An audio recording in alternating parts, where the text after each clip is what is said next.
This is my corn snake Einstein's enclosure. And it looks amazing. Besides that. As you can see, everything is custom built in this enclosure besides the pretty ugly plastic reptile bowl in the dead center of this enclosure. Alright, so the whole goal of taking this plain old ugly piece of plastic and turn it into something actually enjoyable. We're going to be using some Zoopoxy by Polygem. This is a epoxy that is used all over the world in different reptile enclosures and all that kind of stuff. And today we are dabbling in how to use it with a 3D printed part that will also turn into a water dish. Now, a quick disclaimer, if you are going to use it for water dishes and you want to color it with the normal coloring equipment like acrylic paint, you are going to need the 1618 clear epoxy coating. This clear coating will protect against any sort of leaching from the acrylic and all that kind of stuff that would potentially harm your animal's well-being and the quality of the water in the container.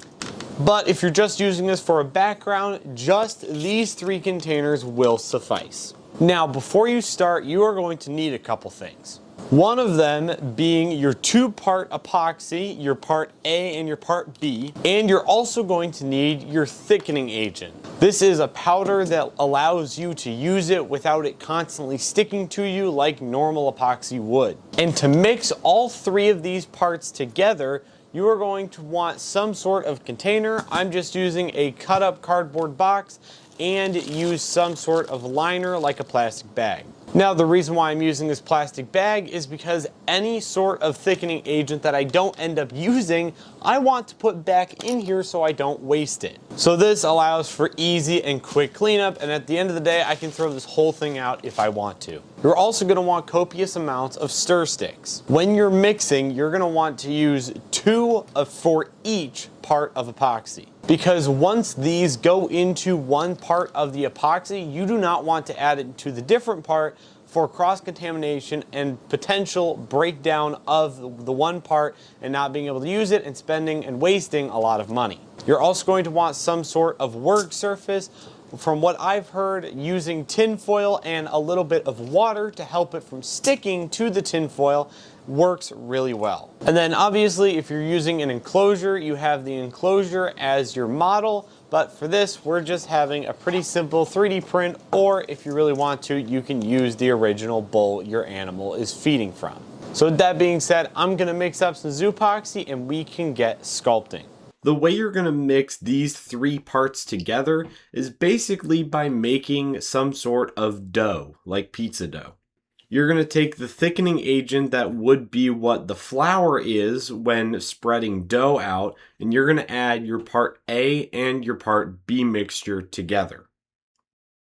And just like pizza dough, you just start kneading in the flour until it becomes a solid mixture and the hardness that you want it at.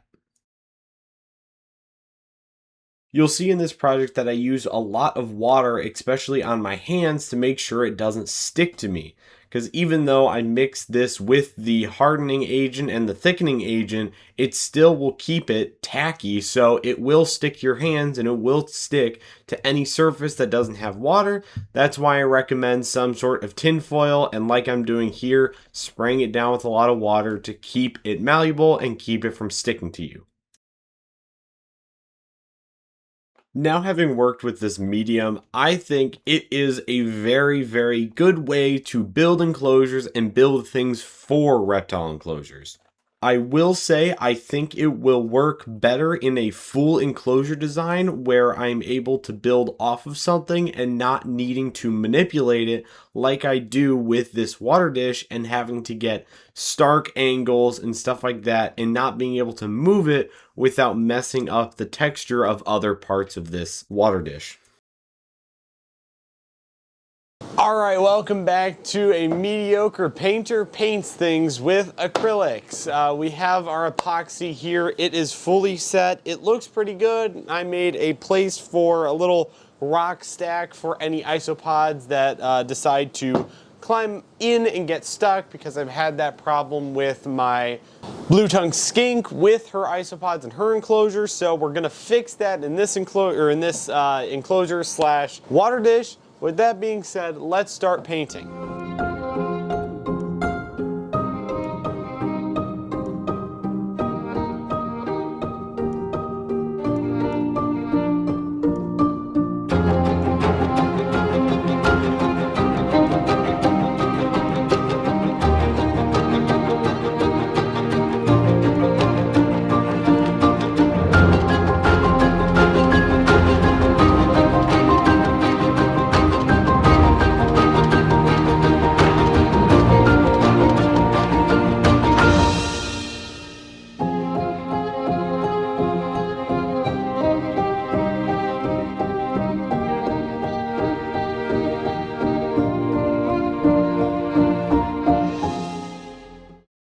Well, it is mostly complete, and for my mediocre skills in painting, looks pretty solid. Unfortunately, I cannot put water or leave it in this enclosure. I can put it in, but unfortunately, I still have to do a clear coat on this so it doesn't affect the water quality from putting it in here and adding water into it because of the acrylics. I was trying my hardest to get it done before my trip, but unfortunately wasn't able to do it because it also takes 48 hours to dry. So I wanted to show you it, put it in the enclosure, see what it looks like in the enclosure, and then we can go clear coat it. And one of the next videos, I will show it.